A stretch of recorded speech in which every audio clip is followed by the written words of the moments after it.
मेरे प्यारे बच्चों, सभी लोगों को स्वागत है टॉपर्स फोरम परिवार में। जैसा कि आप लोग जानते हैं, हमारी सक्सेस सीरीज चलती है। जो भी बच्चे सिलेक्टेड होते हैं, हम उन बच्चों को आपके द्वारा बुलाए जाते हैं, आप लोग बुलाते हैं और उनका एक मौखिक एक इंटरव्यू लेते हैं, जिससे बच्चों के बारे में पूछा करते हैं कि भाई आपका सिलेक्शन हुआ, क्या प्लानिंग रही और आपका हमारे साथ क्या अनुभव रहा। तो इसी सीरीज को हम कंटिन्यू करते हैं और हर रिजल्ट में आप देखते होंगे हमारी इस सीरीज में बहुत सारे बच्चे सिलेक्ट होकर जाते हैं। कुछ बच्चे ट्रेनिंग के दौरान या जॉइनिंग के दौरान बाद में मिलते हैं, कई बच्चे जैसे ही रिजल्ट आता है मिलने चले आते हैं। तो इसी सीरीज में आगे बढ़ाते हैं और आज हम जिन्हें मिलाने जा रहे हैं, जो कल आपका रिजल्ट आया, CHSL में रिजल्ट आया और उसमें सिलेक्शन हुआ है, जिनका नाम है हंसिका सिंह। आप उन्हें बुलाते हैं। हंसिका सिंह, आइए, स्वागत है आपका टॉपर्स फोरम परिवार में। तो हंसिका सिंह का सिलेक्शन हुआ है, CHSL में हुआ है और ये अपने बारे में सबसे पहले ये खुद ही बताएंगे आपके बारे में। तब सबसे पहले आप अपना इंट्रोडक्शन दीजिए हंसिका सिंह। हेलो एवरीवन, मेरा नाम हंसिका सिंह है और मैं बलिया की रहने वाली हूँ। मैंने यहाँ टॉपर्स फोरम में अपनी जर्नी स्टार्ट करी थी SSC एग्जाम्स की और आज मैं आप लोग के सामने हूँ। Thank you. अच्छा, तो हंसिका सिंह, पहले तो ये बताइए कि जैसे कल रिजल्ट आया जी सर। तो खुशी तो सभी को होती है कि भाई हमारा रिजल्ट आया, जिसका वेट होता है।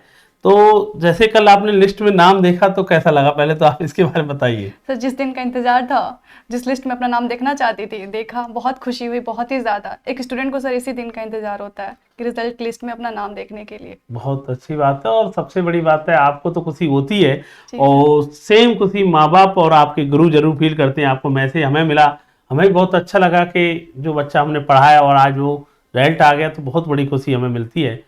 आपके साथ साथ बहुत सारे बच्चों को और SMS आए जिनका फाइनली सिलेक्शन हुआ है, उसी तरह आपको भी मिलवाएंगे उनको भी।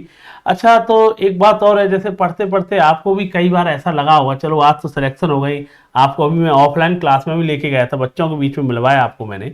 लेकिन जैसे आप पढ़ते पढ़ते कई बार ऐसा होता है कि सर पढ़ रहे हैं, एक दो बार एग्जाम में आप फेल भी हो जाते हैं तो नेगेटिविटी आती है।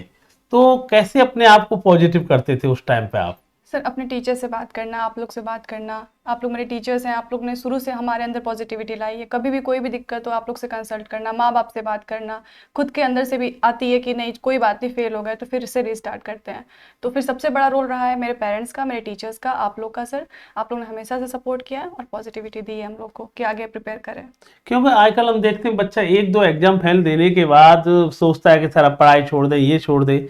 तो होता क्या, बड़ी नेगेटिविटी होती है। और इसने जो बात कही अंशिका ने, वो रियलिटी बात है कि भाई आप अगर किसी एग्जाम फेल हो जाते हैं तो ना, थोड़ा सा जो आपको गाइड कर रहे हैं, आपके गुरु हो सकते हैं, भाई हो सकते हैं, दोस्त हो सकते हैं, पेरेंट्स हैं, उनसे सलाह जरूर लो। वो बहुत अच्छी आपको सलाह देंगे और बच्चा अपने आप को नेगेटिव ना करे, यार क्यों नहीं होगा। और वो जो गुरु लोग होते हैं, आपके जो दोस्त हैं, भाई हैं, जो आपको बहुत अच्छी सलाह देंगे, उनसे जरूर माध्यम देना चाहिए आपको। अच्छा, इसके अलावा आप बताइए, जैसे अभी मैंने आपसे बात भी की थी, आपका CGL भी इस बार दिया है और नो डाउट बहुत अच्छा स्कोर है और CGL में भी वहाँ उम्मीद है कि आपका जरूर आपका सिलेक्शन होगा। अच्छा, एक बात बताइए, इस बार जो CHSL में जो सिलेक्शन हुआ है, किस पोस्ट पे हुआ है और किस रैंक पे हुआ, क्या हुआ आपका? सर, मेरा rank all over India rank 672 है और मेरा मिनिस्ट्री ऑफ एक्सटर्नल अफेयर्स में सिलेक्शन हुआ है इन दी सेंट्रल पासपोर्ट ऑर्गेनाइजेशन। अच्छा, बहुत बढ़िया। टॉप पोस्ट मानी जाती है, नो डाउट CHSL के माध्यम से भी आती है और CGL के माध्यम से भी आती है और टॉप पोस्ट है, ये डाउट डाउट बहुत अच्छी ड्रीम पोस्ट होती है बच्चों की। आपने अचीव की, अच्छी बात है, क्योंकि ये इसलिए हो पाया क्योंकि आपका स्कोर बहुत अच्छा स्कोर आया है। अच्छा, तो ना थोड़ा सा जानना चाहेंगे, क्योंकि हम मैथ के टीचर हैं तो हम मैथ वालों को ना थोड़ा सा अपने आप के लिए एक ज़रूर होता है। तो आपका क्या स्कोर रहा है CHSL में या CGL में मैथ को लेकर के अपना? सर, मेरा CHSL 2024 में मैथ्स में 90 आउट ऑफ 90 रहे हैं। वेरी और good. Sir, all because of you. मैंने सिर्फ आपको फॉलो किया सर। आजकल सर ऑफलाइन और ऑनलाइन में बच्चे काफ़ी कंफ्यूज हो जाते हैं मैथ्स को लेकर के बेसिकली। तो मैंने सर सिर्फ आपको फॉलो किया। मैंने सिर्फ ऑफलाइन कोचिंग करी, आपके टेस्ट सीरीज ज्वाइन किए और फिर उसके बाद मैंने सक्सेस टारगेट बैच भी ज्वाइन किया था। फिर जो CGL का बैच था मैंने वो भी किया था। ओवरऑल मैंने जो भी मैथ्स की पढ़ाई करी थी सर, मैंने आप ही को बेस मानकर किया था। और मेरा मानना है कि सर मैथ्स में अगर आप एक गुरु से पढ़ते हो ना, तो फिर वही आपके लिए सब कुछ होता है। बहुत तो बढ़िया, चला, अच्छा लगा। और सबसे बड़ी बात आप सुन रहे होंगे कि CHSL मेंस में 90 मतलब 90 थे और नो डाउट उसके CGL में भी 90/90 रहे इसके, है ना। और सबसे बड़ी बात, आपको एक बात और बताइए, जैसे आजकल के जो भी स्टूडेंट हैं, मैक्सिमम फोकस हम देख रहे हैं पढ़ाई पर दे रहे हैं। तो एक आप देख रहे हैं, अब स्टडी भी दो भागों में डिस्ट्रीब्यूट हो गई है, ऑनलाइन प्लस ऑफलाइन। ऑफलाइन। आप जैसे आप सेलेक्ट होके जा रही हैं और आपका CGL में भी सिलेक्शन होगा 100%, तो आपने SSC की टॉप पोस्ट दोनों उठाई हैं। तो ये जानना चाह रहे हैं आप किसे प्रेफर करेंगे, आपको क्या लगना चाहिए, आपके हिसाब से क्या बेस्ट रहेगा? सर मेरे हिसाब से ऑफलाइन बेस्ट है। ऑफलाइन के साथ आप खुद के जब प्रैक्टिस कर रहे हो, ऑफलाइन कोचिंग जब जा रहे हो, आप टीचर से इन पर्सन मिल रहे हो, उनसे अपनी चीज़ें डिस्कस कर रहे हो, आपके टीचर आपको समझा रहे हैं। जैसे कि मेरा था, मेरे केस में मुझे कभी भी कोई प्रॉब्लम आई है, मैंने आप लोग से कंसल्ट किए हैं, आप लोग मेरे टीचर्स रहे हैं, आपने मैथ्स पढ़ाया, विनय सर ने जीके पढ़ाई, आप लोग से जब भी मैंने बात की मेरे को हमेशा पॉजिटिविटी फील हुई। हमेशा फेलियर्स के बाद आप लोग ने हमेशा सपोर्ट किया, गाइड किया, as a parent, as a teacher, as a guardian. तो मेरे हिसाब से तो सर ऑफलाइन आज के टाइम पे बहुत ही अच्छा है, क्योंकि ऑनलाइन में काफ़ी डिस्ट्रैक्शंस हैं। सिर्फ ये नहीं है कि आप 3 घंटे क्लास कर सकते हो, 3 घंटे मूवीज़ देखना सर मुश्किल हो चुका है, तो क्लासेस करनी तो बहुत बड़ी बात है। मैंने भी ली थी एक आध कोर्स, बट आज तक वो फिनिश नहीं हो पाई है सर। और ये ऑफलाइन में रियलिटी है आपका, नहीं मैक्सिमम जितने बच्चे लेते भी हैं ऑनलाइन, और ये रियलिटी है कि अगर आप किसी भी सब्जेक्ट को कंप्लीट, 4 सब्जेक्ट हैं, आप 4 सब्जेक्ट में देखी जाएंगे कम से कम 1000 से भी ऊपर वीडियो मिल जाएंगी आपको। और बैच को ख़त्म करना ऑनलाइन माध्यम से, जो इसने बात कही है बच्ची ने, सही कहा है कि सर ऑनलाइन हम 3 घंटे मूवी नहीं देख पा रहे हैं, जो रियलिटी है उसमें भी बीच में ब्रेक होता है, पॉपकॉर्न खाने चले गए, इधर चले गए, जबकि साथ में हमारा दोस्त बैठे रहते हैं जिनके साथ हंसी मजाक चल रहा होता है। और पिक्चर तो 3 घंटे खत्म नहीं हो रही है। और नहीं तो देखा जाए कि आजकल का एक वही वाली बात है कि हम क्लास टीचरों की देखना बड़ा मुश्किल चीज़ है। और मैं ये नहीं कह रहा हूँ कि ऑफलाइन ऑनलाइन, में हर बच्चे को पूछता हूँ, जो भी बच्चे सिलेक्शन लेके जाते हैं, कि आप किससे बेस्ट मानेंगे, क्योंकि ऐसा नहीं है हम भी ऑनलाइन पढ़ा रहे हैं, ऑफलाइन भी हमारे साथ में।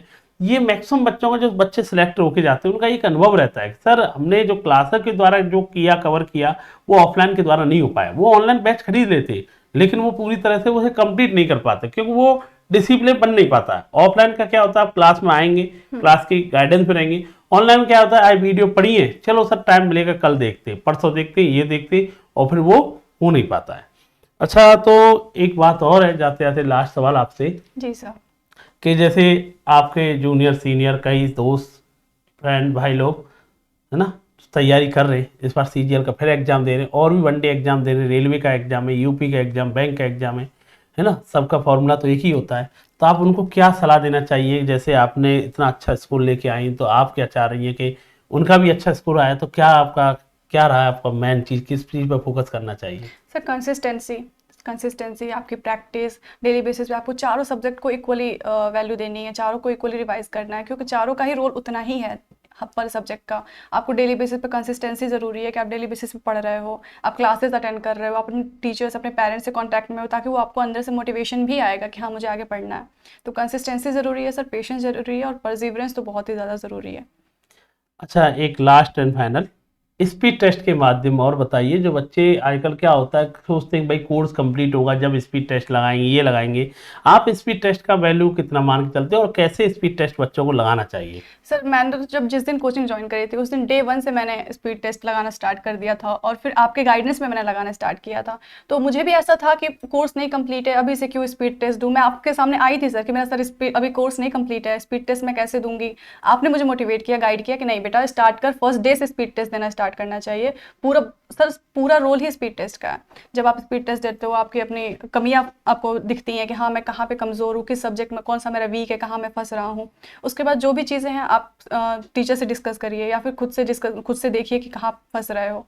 तो सर स्पीड टेस्ट का तो बहुत बड़ा रोल है, और मैं मानूंगी कि स्पीड टेस्ट बाद में आप ऑनलाइन दे सकते हो, लेकिन जब आप तैयारी फेज में हो तो आपको ऑफलाइन अपने टीचर के साथ बैठ कर जरूर देना चाहिए, जैसे कि मैंने किया है। तो फिर मैं सबको सर यही सजेस्ट करूंगी। तो मेन चीज़ और भी आप लोगों को पता चला होगा, जो बच्चे हम बात में क्लास में बच्चों को बोलते हैं कि यार स्पीड टेस्ट, अगर आप सोच रहे हैं कि सर पूरा कोर्स कंप्लीट होगा उसके बाद स्पीड टेस्ट देना है, ये यार नहीं सही है। मेरे माध्यम जितने बच्चे हम बात करते हैं, हमारा मानना ये है कि अगर बेटा आप स्टार्ट कर चुके हो, आपको 1-1.5 महीने 2 महीने आपको टाइम हो चुका है ना, आप कोशिश कीजिए, आप स्पीड टेस्ट लगाइए। क्योंकि आप स्पीड टेस्ट लगाएंगे तो साथ साथ आपका रिवीजन चारों सब्जेक्ट का भी होता है, और साथ साथ आपको पता चलता रहता है कि सर हमारी कौन सा वीकनेस है, कौन सा स्ट्रांगनेस है। और स्पीड टेस्ट से भागी मत, कितना कम स्कोर आ रहा है वो तुम्हारा स्कोर है भाई, कोई बात नहीं, आप लिखते रहिए, हमारा इतना चल रहा है, आगे आगे धीरे धीरे बढ़ता जाएगा, जैसे जैसे कोर्स होता जाएगा वो भी बढ़ता जाएगा। लेकिन आप उसे लीव मत कीजिए, क्योंकि अगर आप स्पीड टेस्ट लगाते हो, आपकी एफिशिएंसी साथ साथ टाइम मैनेजमेंट करना जब भी आपका आ पाएगा। और नहीं तो आपको देखो, आप जानते हो वनडे एग्जाम में सबसे इंपॉर्टेंट चीज होती है टाइम मैनेजमेंट, क्योंकि आपको हर क्वेश्चन को करने के लिए, एसएससी के 60 क्वेश्चन है, 100 क्वेश्चन है, 60 मिनट में करने का मतलब है हर क्वेश्चन को 36 सेकंड में करना है। और टाइम मैनेजमेंट जो ही बच्चा कर पाता है, जिसकी स्पीड सही होगी, स्पीड कहाँ सही होगी, स्पीड टेस्ट के माध्यम से सही होगी, तो इस पर जरूर फोकस कीजिए। और इसी सीरीज में और हो सकता है इसका दोबारा इंटरव्यू हमें लेना पड़ेगा, क्योंकि इसका CGL भी क्वालिफाई जरूर होगा और उसके साथ साथ उसके बारे में जरूर ये बताएगी अपने आप को। तो आप भी, जो भी बच्चे आपने फिर भी आपको लगता है कोई क्वेश्चन पूछना है, आप कमेंट कर देना। और जो भी बच्चे हमारे साथ नए जुड़ते हैं, टॉपर्स फोरम चैनल को सब्सक्राइब कर लेना। और ऑफलाइन में आप लोग जानते ही हमारी कोचिंग का एड्रेस आप डालेंगे गूगल पे, आपको मिल जाएगा। जो भी बच्चे आसपास के हैं जिन्हें लगता है कि कोचिंग ज्वाइन ऑफलाइन करनी चाहिए, आप हमारे से माध्यम से डायरेक्ट जुड़ सकते हैं। सभी को धन्यवाद। थैंक यू बेटा। जय हिंद सभी के लिए। Thank you sir.